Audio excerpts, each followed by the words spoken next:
Meanwhile, construction is officially underway on the new air traffic control tower at Duluth International Airport. Airport officials held a groundbreaking for that multi-million-dollar project today. As we've reported, the current air traffic control tower is more than 70 years old, making it the third oldest in the country. Tom Werner is the executive director of the Duluth Airport Authority. He says multiple different aircraft fly in and out of Duluth, requiring air traffic controllers to work harder. Werner added this new facility will help them do their jobs and keep the community safe. It creates a complex airspace where air traffic controllers have to quarterback movement and are vital to aviation safety.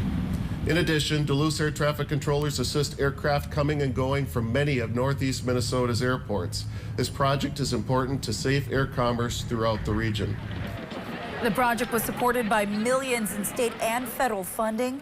Airport leaders expect the new traffic control tower to be ready by May 2028. Until then, air traffic controllers will continue working out of the current tower.